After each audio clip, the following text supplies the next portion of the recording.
Okay, so today's webinar will focus on the science behind behaviour change. We'll briefly cover the use of psychometric assessments, then talk about what research tells us about why behaviour change is so difficult. We will also outline some key theories. From there, we will examine how to use insights from psychological research to increase the rates of success in behaviour change.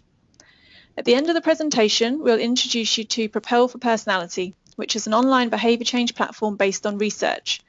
Finally, we'll finish with a question and answer session. After the webinar broadcast, we'll provide you with a recording and copies of the slides via email. I want to encourage you to ask questions as we go through the presentation. If you want to ask a question, just go to your webinar control panel where you'll see a section called Questions. Please type any questions that come to mind in the box here. We will answer any questions in this box at the end of the presentation. We're hoping to take about 40 to 45 minutes today. So before we get started, I'd just like to briefly introduce yourself to myself and my colleague and provide some background about our company, Cinemetric. So I'm Ruth Gibson and I'm Product Manager at Cinemetric, and I'll be hosting the webinar today. I manage our product portfolio and relationships with our product authors. I have a Master's in Occupational Psychology and I'm certified in Test User Ability and Test User Personality. I'm here today with my colleague Kieran Davies, who will present at the end of the session and help answer some questions. Kieran works on building relationships with our clients and ensures that they get the most value from the solutions we offer. He also has a background in psychology and is Test User Ability and Test User Personality certified. So if you're not familiar with Cinemetric, we're a provider and developer of leading-edge online selection and development tools. We're based in the UK and operate globally through our network in over 30 countries. Our products drive measurable performance improvements for individuals, teams and organisations. We offer a comprehensive portfolio of psychometric assessments and other tools for use in selection and recruitment, individual development, team effectiveness and organisational performance. We also provide best practice training and expert support to ensure that our clients get the best possible solution for their needs. Finally, we develop web-based integrations, dashboards and portals to integrate assessments with other online systems and streamline our clients' processes. As an example, think of a web portal designed for a specific leadership development program, which houses all of the resources and content for that program, along with associated assessments in a single sign-in platform. Our mission is to provide our clients with the best possible solutions and tools to create using technology and to recognise and raise the value of people in their work. As I mentioned, psychometrics are a major part of our business. I want to share with you a little bit about why they're so important, how to use them, and what exactly they are as a backdrop to behaviour change. So psychometrics are simply a way of measuring some aspect of people's psychology. There are many psychometrics available, and each has its own strengths and weaknesses. Some were developed for a broad range of purposes, such as personality assessments, which can be used across the employee life cycle for selection, personal development, team management, or behaviour change. Others apply to very specific scenarios, such as assessments which measure logical thinking or culture fit measurements, which compare a person's working preferences with those of the workplace. They also take many forms, from time tests and logic puzzles to opinion surveys and 360-degree feedback. Some assessments have even been inserted into video games. The reason there are so many psychometrics out there is because they're very useful. They provide us with versatile data and give us a way to objectively compare and understand other people. They can be educational tools, helping people to understand themselves and others with different models and visualized results. And they can provide us with a common language to communicate about the ways we think. They are also conveniently applicable to large-scale people processes, particularly when administered online. Psychometric assessments can be turned to many uses within the workplace: the selection process, personal development, coaching, career guidance, developing teams, and organisational performance. As much variety as there is among psychometrics, there is a tool to suit every purpose. However, it's important to do your research before buying or using a new tool. Always make sure to check the research behind the tool and make sure it's valid. That is, that it's scientifically proven to measure what it claims to measure and will be effective for your purpose. Make sure that you know how it should be properly used and ensure that the experience of completing the tool is comfortable from beginning to end. A badly organised process can create a surprising amount of resistance among people involved, and poorly handled feedback can cause harm. More than just a concern about lack of ROI, insensitive feedback can cause damage to the people involved. Many assessment publishers provide associated training courses to educate practitioners, and many recommend specific types of training such as the British Psychological Society's Test User Ability and Test User Personality certifications. If you have a question about best practice use and training for psychometrics, please feel free to contact us. So the purpose of using psychometric assessments in many workplace scenarios is often to make a behaviour change, to improve performance, become more successful in a certain area, or to get used to a new position. People can come out of a well-run coaching or feedback session feeling motivated, enthusiastic, and empowered to work on developing themselves further. However, all too often an individual gets back to their desks, their well-intentioned change plans go astray.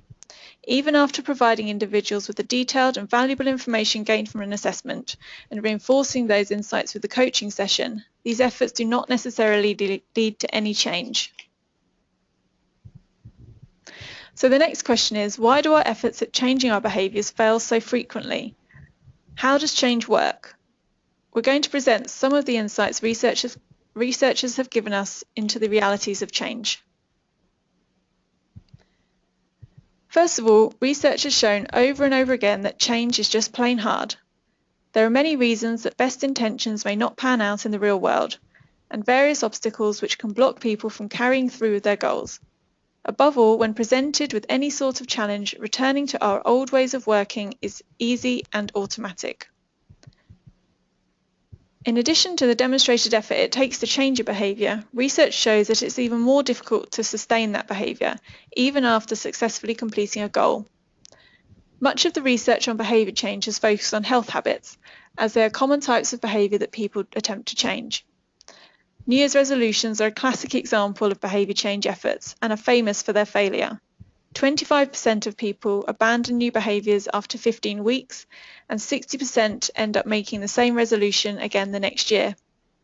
95% of those who lose weight regain it all back within 2 years. Only 13 to 14% of people who quit smoking are abstinent 6 to 12 months after they quit. 90% of those treated for alcohol abuse have a drink within 3 months, and 50% return to pre-drinking levels within a year. I'm sure you can think of examples from your own experiences where, despite best efforts, your attempt at behaviour change fell through. So how long does it take to change? 21 days is a number recited when talking about how long it takes to form new habits. However, there's actually no evidence supporting this. The 21-day myth may well have come from a book published in 1960 by a plastic surgeon. Dr. Maxwell Maltz noted that amputees took on average 21 days to adjust to the loss of a limb, and he argued that therefore people might take 21 days to adjust to any major life changes. So how long does it really take to change? Philippa Lally and her colleagues researched just this and found that on average it takes more than 2 months before new behaviours become automatic, 66 days to be exact. In addition, how long it takes a new habit to form can vary widely depending on the behaviour, the person and the circumstances. In this study, it took anywhere between 18 and 254 days for people to form a new habit. There are no quick fixes and change requires support.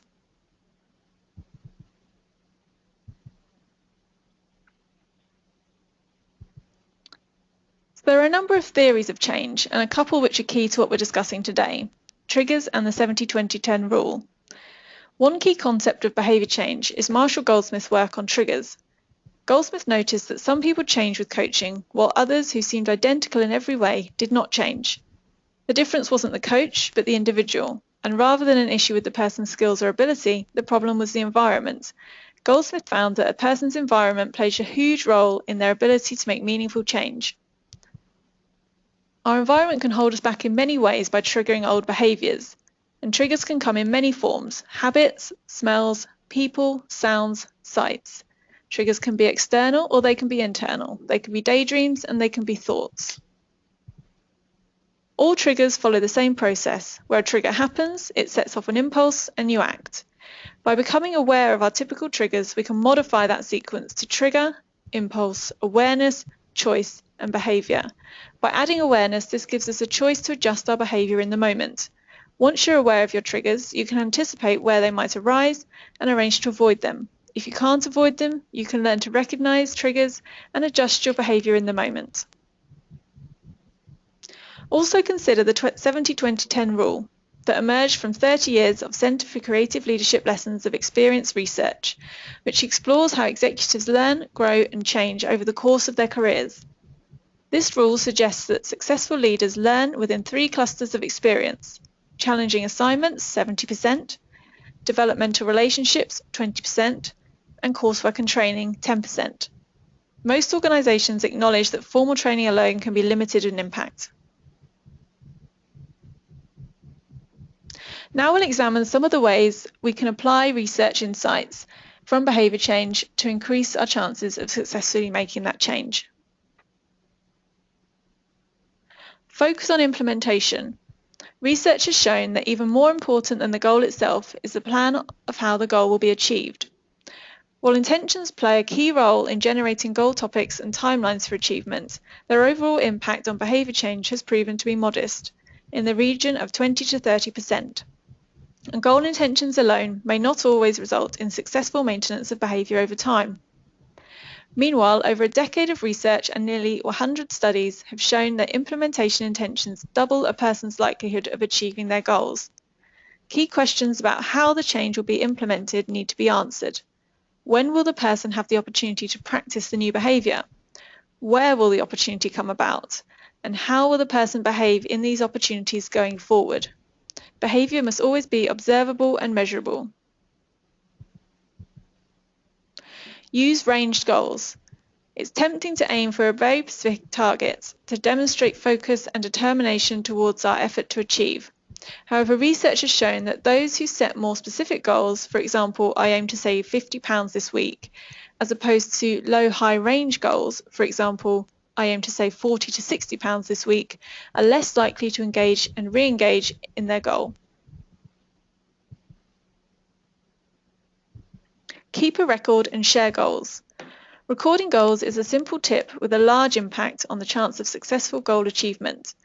Keeping track of intentions, planning actions, and monitoring progress increases success rates for individuals. Those who also share their documented goals with supportive others increase their success rates even more over those who just record. This indicates support for introducing a manager, coach, or goal mentor to the process. Making a goal public is also a great way to reinforce accountability and garner support. It will also mean that the lack of progress is transparent. Research has shown that people who write their goals down, share their commitments with others, and send weekly progress reports were 33% more successful in reaching their goals than those who did not write their goals or share their intent and progress. Understand commitment versus progress. The primary purpose of giving feedback is to facilitate the motivation of the person receiving the feedback towards achieving their goals. However, knowing what type of feedback will engage and energise the individual at various points can be tricky. Research suggests that in order to determine what type of feedback would be most effective, one should first establish whether the individual is likely to assess their level of commitment or their rate of progress. When we succeed in behaving in a way that moves us towards our goal, we should commend ourselves for that commitment to our goal, but not on our progress towards our goal. When we fail to behave in a way that moves us towards our goal, we should criticise ourselves for insufficient progress, but not for our lack of commitment. When we attempt to accomplish a goal we've never attempted before, one which we have little or no experience or ability to accomplish, we should commend ourselves on our commitment by focusing on the fact that we continue to strive for it even as we make mistakes. So we'd now like to introduce you to Propel, which is a software we've developed to help support behaviour change. We'll start with a brief description and then give a short demonstration of the system's functionality. So Propel is an online goal setting and action planning platform which facilitates behaviour change. It is designed to reinforce the weak point of behaviour change process after an individual receives their feedback when they're ready to start working on their goals towards change. As we have seen, The difficulty of change process often means that individuals give up on their goals too soon after making them. Rather than letting the energy and enthusiasm fall, Propel uses insights from behaviour change research to help individuals maintain their drive until they successfully reach their goals. Propel can be used with any competency-based assessment. It has already been mapped to a number of personality assessments, including Facet 5, Dimensions, and the Work Behaviour Inventory. So Propel allows individuals to choose preset goals or design their own. It monitors and keeps track of progress against set goals and provides progress reports to individuals and their goal mentors, such as coaches or managers. It will conduct pulse checks at regular intervals to determine how much support an individual needs. The system will intelligently and automatically provide nudges to individuals at relevant points to maintain their momentum. It also includes a comprehensive resource library full of books, articles, videos, blogs, podcasts, and more to support and educate its users. Coaches can get involved with Propel through its special coach portal, which allows them to manage all of their coachees from one place, including the ability to directly communicate and collaborate. Coaches can also upload their own resources into the resource library and add them as action items to their coachees' plans. Propel is solidly based on behaviour change research, including some of the same research we've mentioned today. This table shows a number of theories of change and how they are manifested within the Propel system. We don't have time to go into each and every one of these today, but you may notice the presence of both the 70-20-10 rule and triggers. These relate to the goal setting, action planning, and practice plans within Propel, which I'll now demonstrate. Okay, you should now be able to see the Propel system on your screen.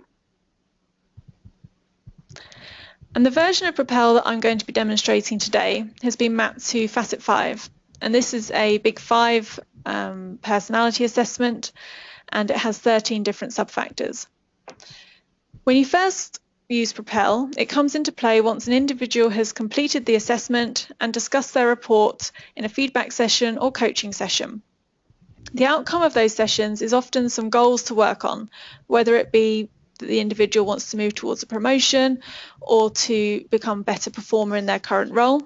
There will be some goals which come out of that particular assessment. The individual would then receive a link to log into the Propel system. A welcome page can be added to the system, and this might contain information about the particular program the individual is going through, for example. And then the next stage will be where we start to set up our goals, which is the screen you can see in front of you now. So this shows the areas within the Facet 5 assessment. As I mentioned, this can be mapped to any assessments, and for example, if we were using the Dimensions assessment, we could show all of the subfactors within Dimensions here instead. So these are all shown within the factors and the subfactors and arranged accordingly. We can then choose to set a goal. So if I've had a conversation with my coach and it's turned out that determination was an area that I want to work on, I can set a goal for that particular area. The system will then take you through with some suggested goals, which have been developed via experience and coaches who have used the particular tool, and things that come out quite frequently in the determination area. But if I don't actually like any of those, I can select to set my own goal. So for this demonstration, I'm going to choose this top one here. To increase my participative style, involve others in decision-making processes. If I just decided to actually make my own, this box would just appear blank, but everything else would be the same. So here I can edit this particular goal. It gives me some ideas around how I should be setting a goal, that it should be smart, and gives some examples of the kind of things we could put in there. Once we're happy and finalised our goal, we can move down to select the due dates and the progress dates. So the first one here is required, and we need to say basically when other people will start to notice a behaviour change. So I'm going to say for this one, I'm hoping other people will start to see a change within a month. We can then say when we want to accomplish our goal. So given that Philippa Lally and her colleagues said it takes at least kind of 66 days, I'm going to give myself 3 to 4 months to complete this particular goal. And this is important within the Propel system because it feeds into the reminders that you get from the system. So the system will now know when I want to start seeing some progress and also when I want to complete my goal, and it will make sure that it reminds us at those particular times. The system will also encourage you to share your progress, so to add goal mentors, and this can be a coach, it can be a manager, it can be a friend, family, colleague, whoever it is, but they need to be someone who's going to see your behaviour change.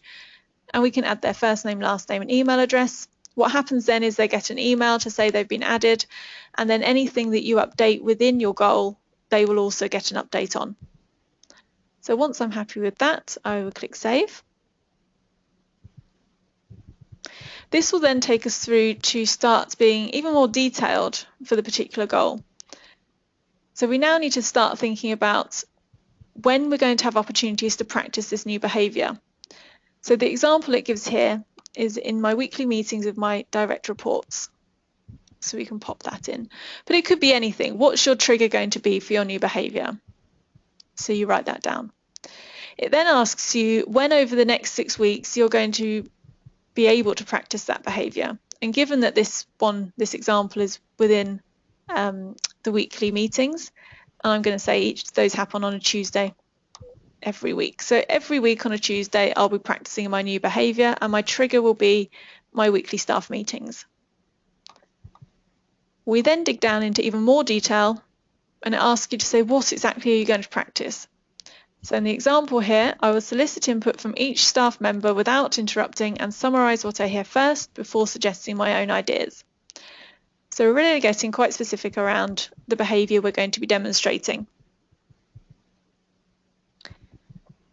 And the system will remind you by email when you're on those days which you said you're going to practice something. So on the day of my staff meetings, I'll get an email in the morning to say, you've said you're going to practice this behaviour. And at the end of the day, I'll also get one to say, you said you were going to practice this behaviour today, and have you? As well as getting those by email, I can also set up a text message notification. So if I put my mobile number in here, it will then remind me by text message as well. So we can click Save there, and that will save our goal details. The next step is to add action items, and this can be anything you like. So I can put in here that I'm going to be attending a particular course.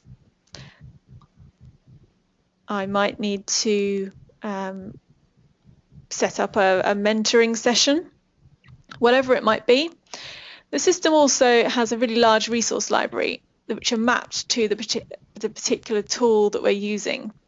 So these resources here are all mapped to determination as the area, and this here displays the top 25 resources for this particular area. So these are a mixture of books, blogs, podcasts, videos, and if I want to view them, I can click on the link here. If I want to add them to my action plan, I can click on the add button and say, okay, I want to add it. Again, you can add a few. So all the resources within the library are free of charge apart from books, and it'll take you to a website to purchase the books, and the Harvard Business Review articles are also payable, so they'll take you to a page to purchase them. But as you can see, we've started to create a list here of the action items. If I want to edit them, I can do so, and once I've completed them, I can tick it and it gets crossed out. So we can start to build up our actions.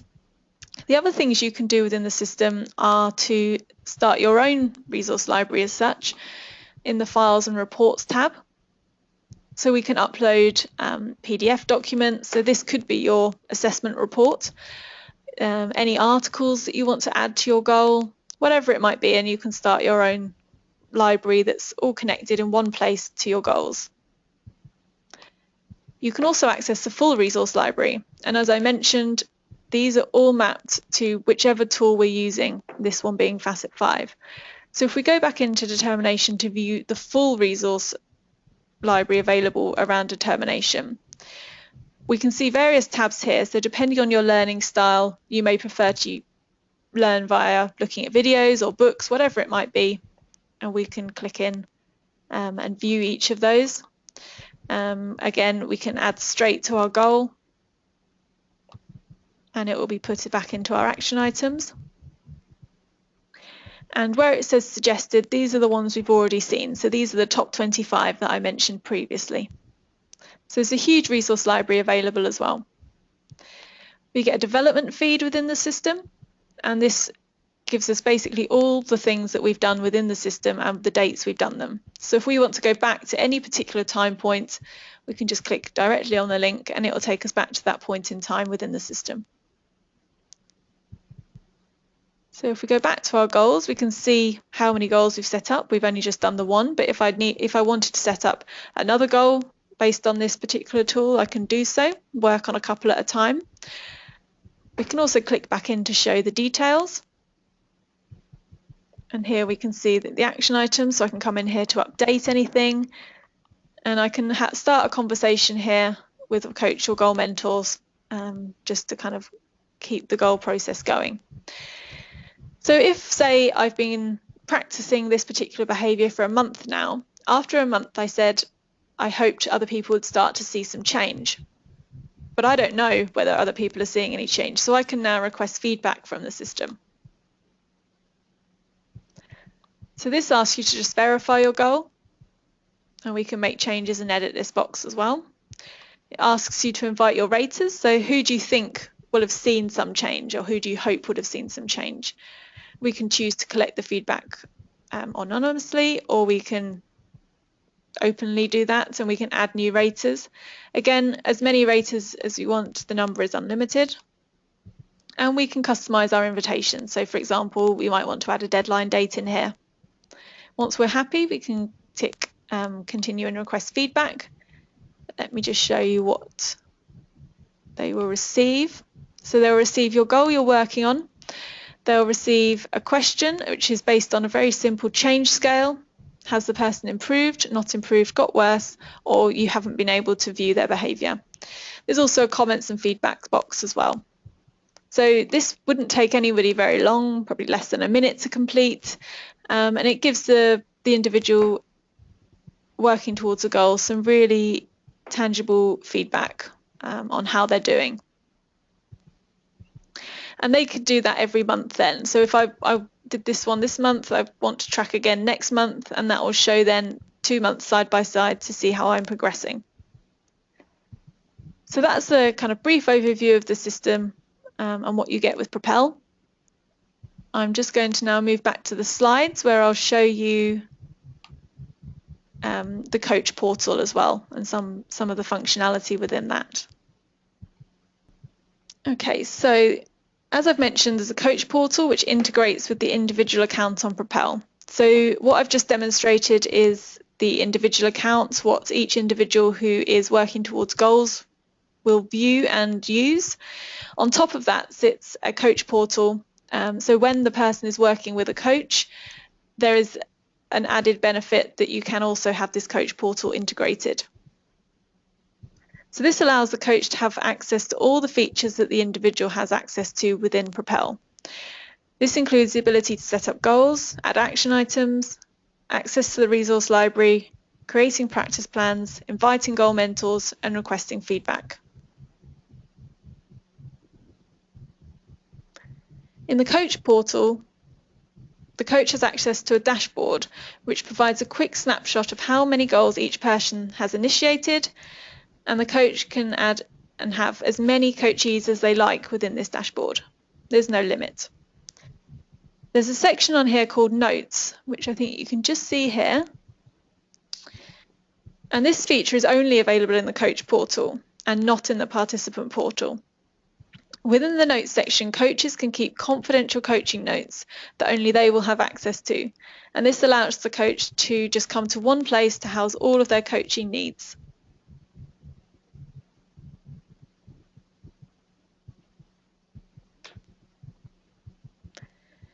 So when a coach selects one of their coachees, they're taken into the individual coach's plans.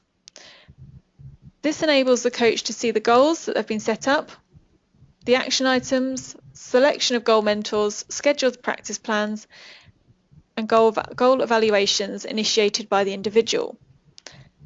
The coach is also able to do everything the individual can do within the system, so they can go and make changes to all of these things too.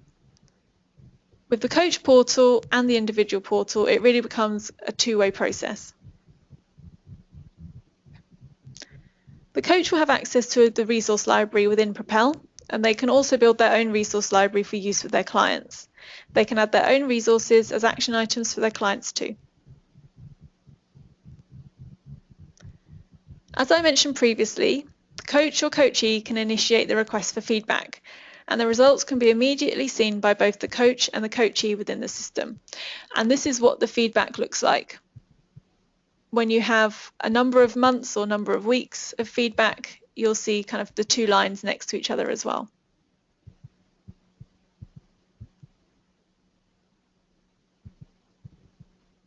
So I hope today's demonstration has shown the value of Propel in the behaviour change process. Some of the key benefits of using Propel after an assessment have taken place include that it demonstrates the ROI of the coaching process, it makes coaching more efficient, and it keeps participants focused towards their end goals. So we've now come to the end of today's presentation and the demonstration. I hope you found it useful. We have kind of 5 to 10 minutes left for questions, and we'll try to answer as many as possible. Any that we don't get to today, we'll come back to you after the webinar and answer your questions. Kieran has been monitoring the questions throughout the webinar, so I'll hand over to him to see what's come through. Well, thank you for that, Ruth, and yeah, thank you for all your questions that you've sent through. Like Ruth said, any that we can't get to in the short time that we have now, because I understand it's midday for a lot of people and lunch is on the cards. So we have got a few topic areas that have kind of come up. So one of the topic areas is around the upcoming projects. So one of the questions we've had is we're going to be starting a leadership development program in the new year, and we'll be using the MBTI as one of the development tools. So their question was kind of around how to use Propel, or could Propel be used with MBTI? So as you're in the flow of things, Ruth, if you'd like to take that one. Okay, thanks, Kieran. So yes, Propel can be mapped to any assessments which can be linked to competencies. So as I mentioned previously, Propel is currently mapped to Facet 5 dimensions and the work behaviour inventory, but we are actively looking to map Propel to other assessments. And this could be personality, it could be strengths, styles, and so on. So we can follow up with you after the webinar and look at your requirements, but typically we run a mapping process, an exercise between the possible outcomes of the report, in this case MBTI, and the competency areas within Propel.